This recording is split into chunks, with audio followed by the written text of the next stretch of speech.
Hey, welcome back. This next section, we're going to look at systems of differential equations. We're not necessarily going to be able to solve these. We would need some more tools in our toolkit to be able to do that, but some of them are fairly common, so we're going to take a look at those. Okay, so the first ones we're going to look at are the radioactive series. So we lied to you a little bit about the radioactive decay. It's usually a little bit more complicated. You may have sort of a pile of some element, and then it's degrading over time. But as it degrades, it's not going to directly turn into like the resultant chemical, right? It's going to have some steps in it. So maybe it'll go down a little by some factor lambda sub 1, and it will turn into this intermediate substance, and then that intermediate substance will kind of decay into some third and then sometimes even a fourth substance we'll see in the homework. Okay, so we want to turn this into a differential equation. Let's say the first pile here is some sort of I don't know, some substance X. We'll say the second represents some substance Y, and then the third will be some substance Z. So the rate of change of X with respect to time is basically just going to be our familiar exponential decay formula. So the rate of change of X will be proportional to the amount of X that is present. Okay. And in this case, we'll say that lambda 1 is our constant k for a proportionality. Notice it's negative. That means it's losing stuff. Okay, we'll say it's losing atoms here. There's only one O in losing. In particular, it's losing because it's negative, right? We have a negative rate of change.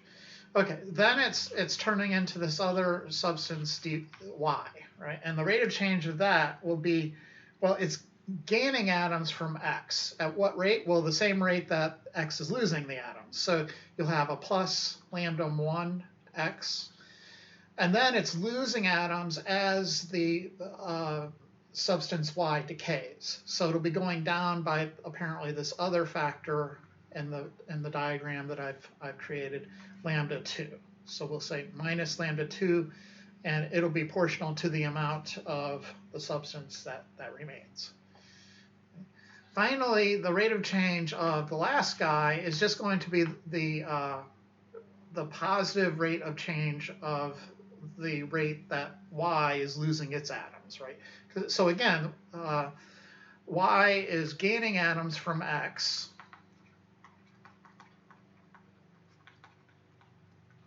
but then losing atoms as it decays by this rate of lambda 2.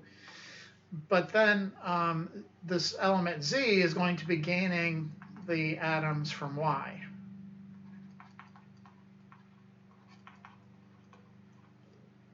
And it'll gain it at a rate of it'll be lambda 2. Right, so this time it'll be positive lambda 2 times Y. And we'll presume it stops there. Okay, the Webb-assigned problem is kind of nasty, I guess, yeah, to say the least. Question 2 has a 4-step decay, but question 1, let's see if I can show you how to solve that. There's only like 4 problems, I think, in the homework here, so it's not too overwhelming, but you can see some of the answers are kind of nasty, right? And it's because of the initial conditions, I believe, that it gets so crazy. So anyways, let's see if we can kind of brute force our way through this problem. They give you the system of differential equations. It's basically just the system that I kind of introduced above.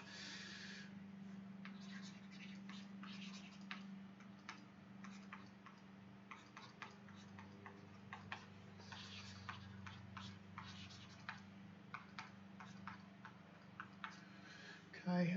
They give you initial conditions. X of 0 is X sub 0. Y of 0 is Y sub 0. And then Z of 0 is Z sub 0. Okay, okay, great. So what we'll do is we can solve this, right? And then we're going to kind of try to substitute that value for X, or that expression for X, into the next equation, solve that, and then substitute that into the next equation. Okay, so let's get the first one. Dx over dt equals negative lambda 1x. And we could separate this guy. Dx over x equals negative lambda 1 dt. Integrate. So we get ln absolute value x equals negative lambda 1 t plus c. Exponentiate. So you get absolute value x equals e to the c times e to the negative lambda 1 t. Drop the absolute value. You get to x equals plus or minus e to the c. You could replace that whole plus minus e to the c with a big constant, e to the negative lambda 1 t. Okay. Okay, so then I'm going to take that expression and plug it into this second differential equation. So I have dy all over dt. Well, I better get the solve for the c value using the initial condition first. So let me do that. Note that x of 0 is x sub 0. So let me put 0 into that equation. I get x sub 0 equals c e to the 0 times negative lambda 1, which of course would be e to the 0, which is 1. So c is x sub 0, and therefore x is equal to x sub 0 e to the negative lambda 1 t. Now take this and plop it into the second equation. Okay. So you're going to get dy over dt equals lambda 1 times x, but we're going to replace x with x sub 0 e to the negative lambda 1 t, and then minus lambda 2y. Okay. That thing is a first order linear differential equation. So I'm going to take this guy and put it into the appropriate form. So I'll have dy over dt plus lambda 2y equals lambda 1 x sub 0 e to the negative lambda 1 t. Your integrating factor, mu, will be e to the integral of lambda 2 dt. So this will equal e to the lambda 2 times t. Multiplying through, collapsing the left-hand side, I get the derivative with respect to t of mu, which is e lambda 2t times y. On the other side, you have lambda 1 x sub 0 e to the, and so if I multiply both sides by this mu factor here, I'll end up on the right-hand side with lambda 1 x sub 0 e to the negative lambda 1 t times e to the lambda 2t. Okay. If you have like bases, remember you can add the exponents. If you have a to the x times a to the y, that's equal to a to the x plus y. Okay. So I can rewrite this expression as e to the lambda 2t minus lambda 1t, and then I can factor out the t, and I'll just have e to the lambda 2 minus lambda 1t, like that. Okay.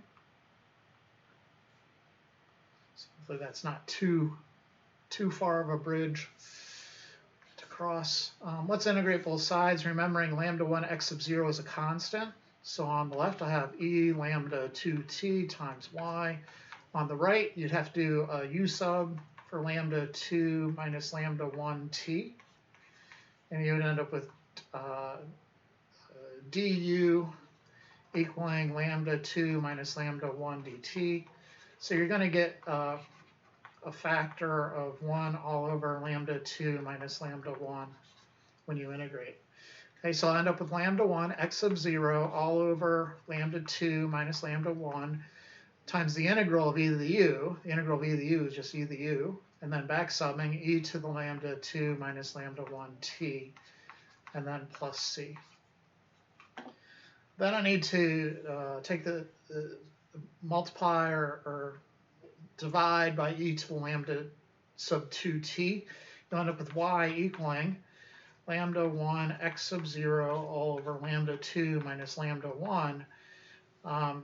when you divide by e to the lambda 2t, you're really subtracting exponents, because what you're going to get is basically e to the lambda 2 minus lambda 1t all over e to the lambda 2t. And if you subtract the exponents, you get e to the lambda 2 minus lambda 1, and you could distribute those t's back in, and that'll be minus lambda 2t. So these lambda 2t's will cancel, and you just have e to the negative lambda 1t. So e to the negative lambda 1t plus c times e to the negative lambda 2t. Right? Then I need to use my initial value to solve for c. So y of 0 is y sub 0. And that will equal lambda 1 x sub 0 all over lambda 2 minus lambda 1. E to the 0 is just 1, and then plus c e to the 0. Solving, I'll have c equals y sub 0 minus lambda 1 x sub 0 all over lambda 2 minus lambda 1. Okay? And then back subbing, I'll have y equals lambda 1 x sub 0 all over lambda 2 minus lambda 1 e to the negative lambda 1t plus, and we could do a little bit of fancy footwork. There's not really much to really do, though. So let's say y sub 0 minus lambda 1 x sub 0 all over lambda sub 2.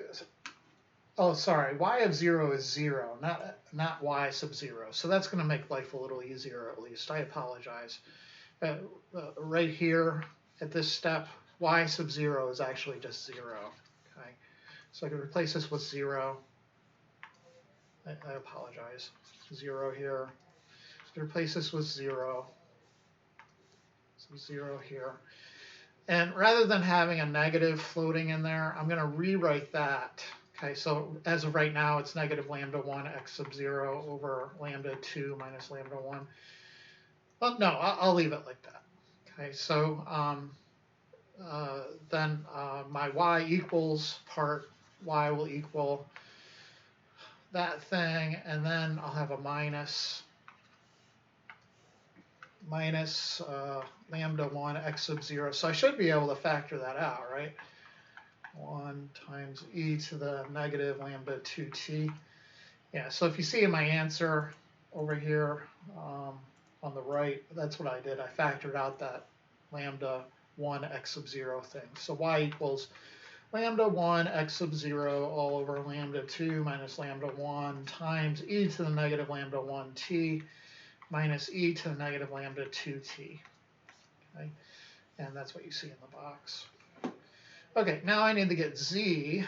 So looking back at my differential equation for z, it's just lambda 2y. Okay, so I'm going to say dz with respect to t is lambda 2 times y, and I'm going to replace y with lambda 1 x sub 0 over lambda 2 minus lambda 1 times e to the negative lambda 1 t minus e to the negative lambda 2 t. Okay. So I'll have dz over dt, and I should just be able to integrate that straight away. I'll have lambda 1, lambda 2, x sub 0 all over lambda 2 minus lambda 1 times e to the negative lambda 1 t minus e to the negative lambda 2t. It's separable, right? So I could just rewrite the dt on the other side, integrate both sides. So I have dt over here, integrate both sides. You could have that as a constant, that lambda thing out front. And then you just get z equals lambda 1, lambda 2, x sub 0 all over lambda 2 minus lambda 1 times, this will become, when you do a u sub, you'll get a negative 1 over lambda 1.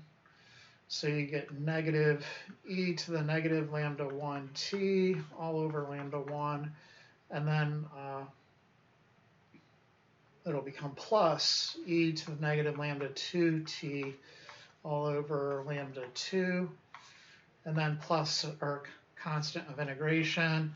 And then z sub 0 is equal to 0.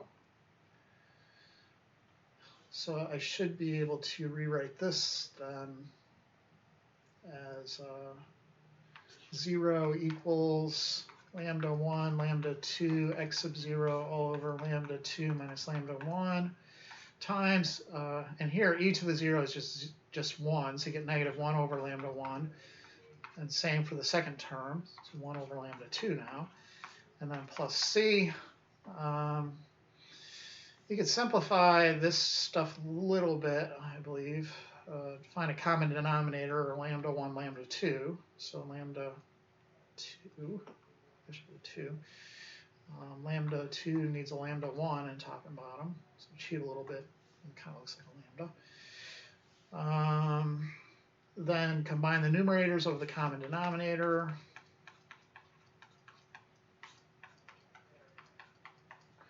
And what do you get? Negative lambda 2 plus lambda 1 all over lambda 1, lambda 2. And these guys will cancel. This thing and this thing, they're negatives of each other. So you have to replace it with a negative 1.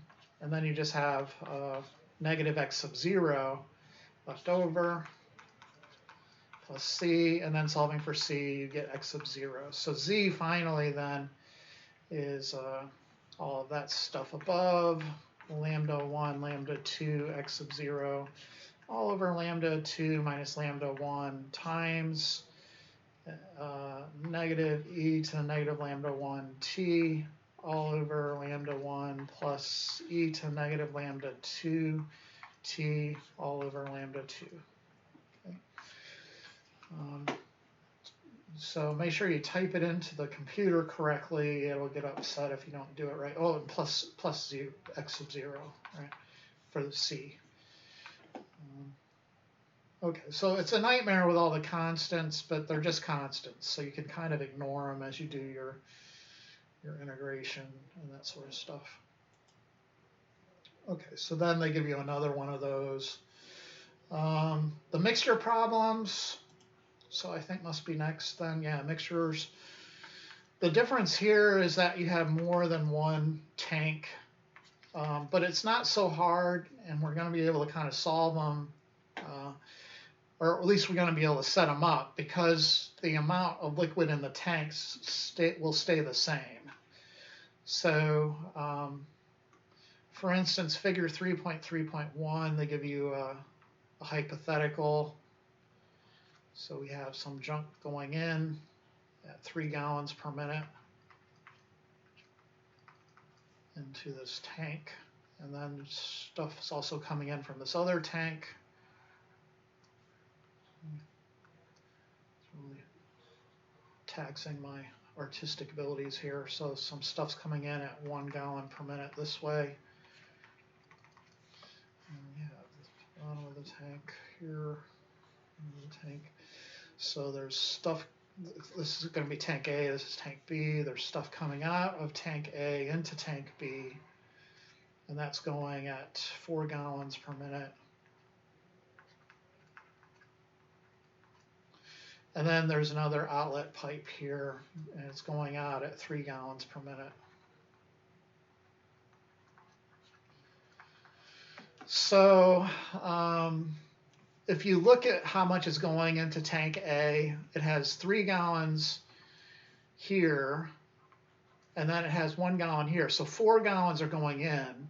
And then if you see how much is going out, there's 4 gallons going out. So the amount of liquid in that tank isn't variable. In other words, you don't have to worry about that weird instance like in 3.1 when we were dealing with tanks. And you may have that variable denominator right here. Okay, that does away with it. You're out of the woods, so to speak. Same for tank B. If you see, there's 1 gallon plus 3 gallons going out, and then 4 gallons going in. So there's 4 gallons going out, 4 gallons going in. We don't have to worry about that weird denominator issue where you have variable amounts of mixture. Okay, so that makes life a lot easier. We're going to say the amount of stuff in tank A, the amount of salt, I guess, is X1. The amount of salt in tank B, we'll say, is X2. So the rate of change of x1 with respect to time is just going to be sort of products of, for instance, there's pure water going in at 3 gallons per minute. So it would be the pure water as a rate is going to be pounds per gallon, right?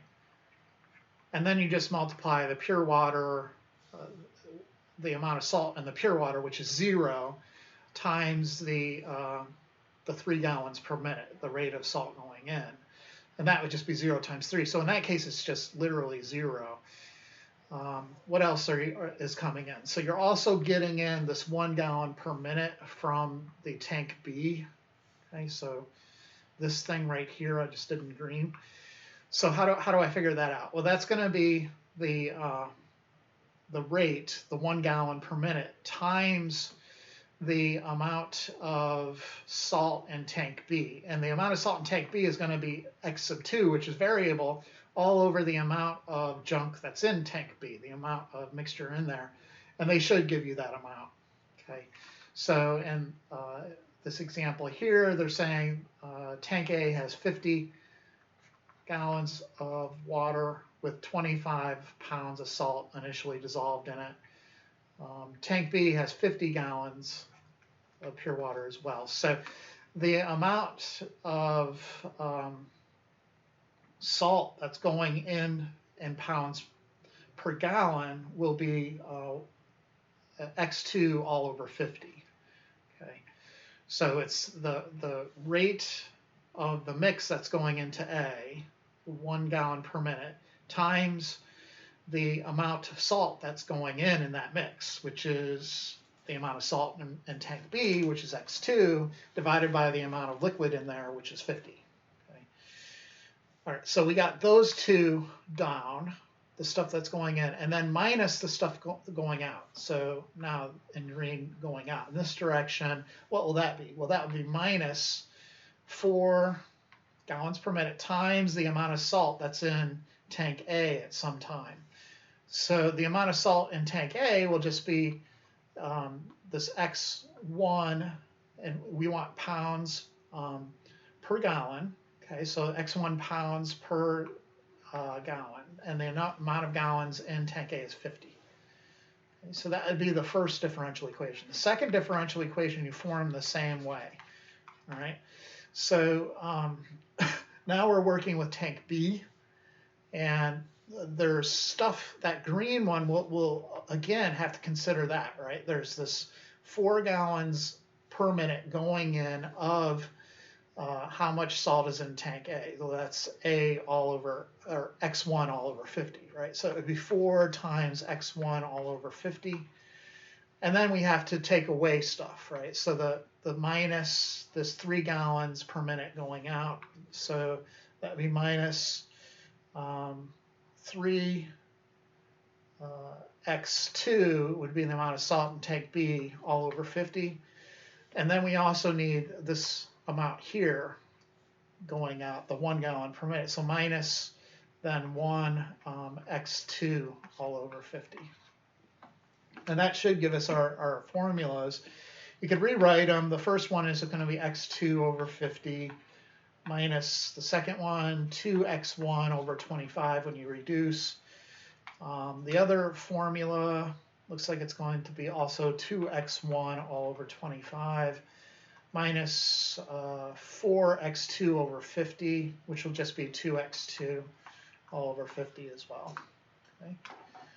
And there's a problem just like that in the assignments there that you can take a look at. I'm just seeing if I get the right answer, which I did. Okay, so this problem is basically just that same idea. Note the inputs into A is 4 gallons per minute. The output is also 4 gallons per minute. The output of B is again 4 gallons if you just add the two together, and then the input is 4. So you don't have to worry about those weird variables that would really ruin things. Okay. Okay, we're not going to solve those. We don't really care that much about solving them. We're not going to be able to. So we're just going to leave it at that. The next form, I don't think there's any homework problems on it, but we'll show it to you anyways, is the predator-prey equations, which are also kind of famous. So you think about rabbits versus foxes, I guess. We'll say x of t represents the number of foxes. And then we'll say y of t represents the number of rabbits. Okay. So as foxes are introduced into the rabbit habitat, the number of rabbits, the rate of change of rabbits, is going to be affected negatively. Okay, so we want to produce a system of equations to reflect that the interaction affects the overall rate of change of the population. Okay, so the rate of change of the foxes is, if there's no rabbits, it's just going to be going down, okay? Because they're not going to have any food and they're all going to die out. But then if you add in some sort of rabbit interaction, and we'll put b times x times y, because clearly you need some foxes to be alive for this to have an effect. B times x times y represents the rabbits coming into the system, and therefore if you get enough rabbits, the second term will be greater than the first term, and you'll have a positive rate of change. So you'll get more foxes over time. Okay. For rabbits, their population seems to just grow and grow and grow, right? So they just more and more get produced every day. So we'll say it's a positive rate of change for their population. But if you mix in foxes, the foxes are going to kill off the rabbits, right? So if you have a lot of foxes, it's going to negatively affect the rate of change of the population of the rabbits. And you see that reflected in this minus cxy term. You could go Google predator-prey models and do a little bit of research on that if you want to. I'm not going to get carried away with it. I'm just going to let it be what it is. You could look up the Volterra predator-prey model and take a look at that if you're interested. Okay. But again, there's no problems in the homework with regards to this issue, but it's kind of a famous problem, so we do introduce it. The last problem I'll take a look at will be the network problems. So networks. What's happening here is we have our loops, and we're able to kind of set it up as a system of equations. Okay, so let me show you the loop problem. And I took this from the book. So it's just an example from the book, but it's similar enough to the homework problem that it may even be exactly the same if it's. Okay, so let me draw the thing. So you have the series circuit here, and it's kind of being split off into two parts. Okay, so it's going down here, and then it's hitting some inductor, and then it's hitting a resistor.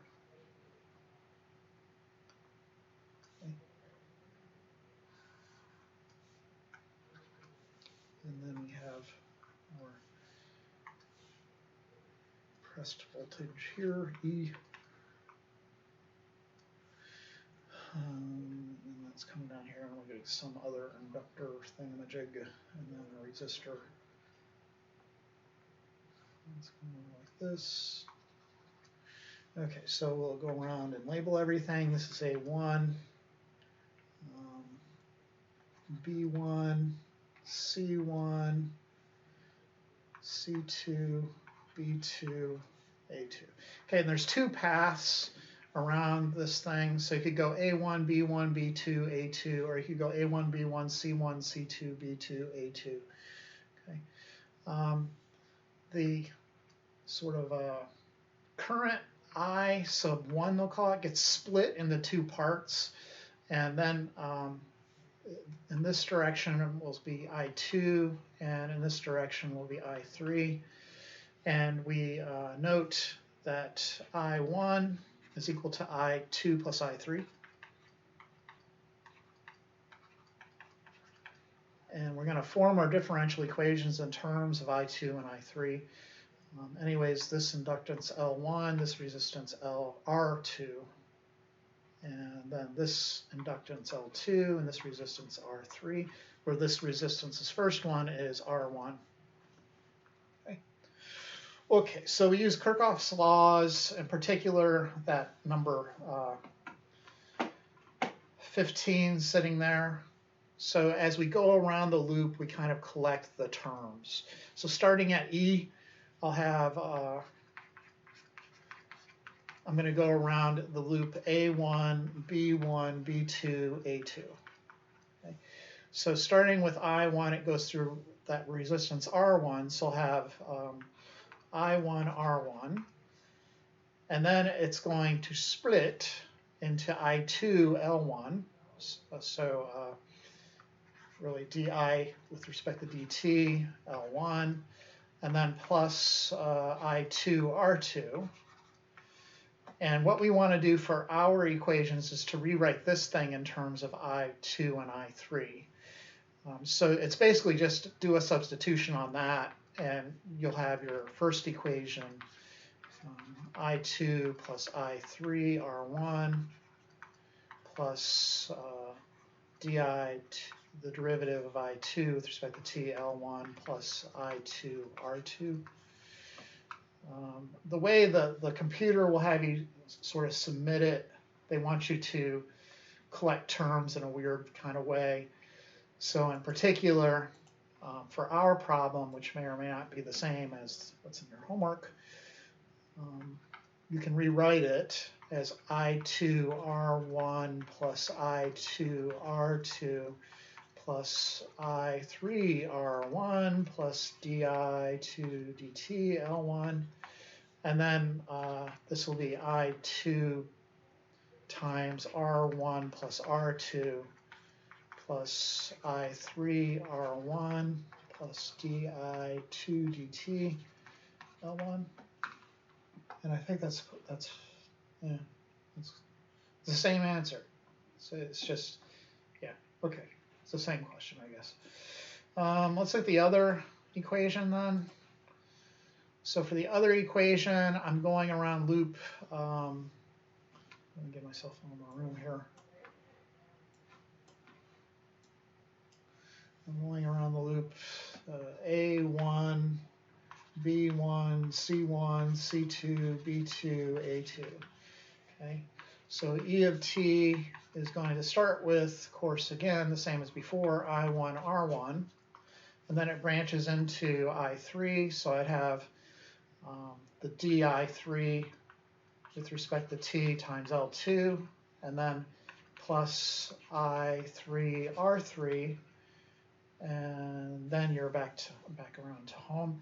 Again, you want to replace I1 with I2 plus I3, so this would be I2 plus I3 R1, and then you're going to want to distribute the R1. So you basically have R1 times I2 plus I3 times R1 plus dI3 over dt L2 plus I3 R3. And then you can combine these two terms together so you get the answer they want.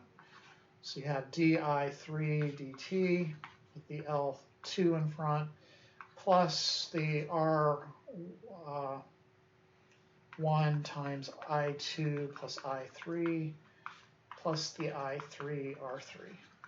Okay. You don't necessarily need to know anything about electrical engineering to pull that off. You just kind of follow the example they have in the book, and of course, what I just did for you, and you'll get the answer.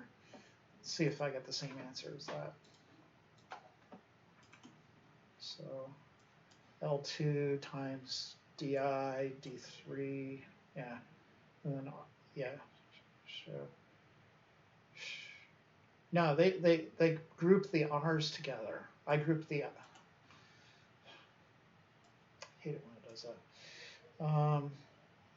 I have to group the R's together, so sorry about that. I need to group the, we already had it. So they want it written L2 times di3 over dt plus factor out the, no, they want you to collect the I3s together and then factor out the, is that what they want? Yeah, collect the I3s together. So you could factor out the I3 and you'd be left with R1 plus R3 and then plus the R1 I2. Yeah. I don't know. I'm not an electrical engineering person, so sort of go through the motions on that one. And that's pretty much all you'll see.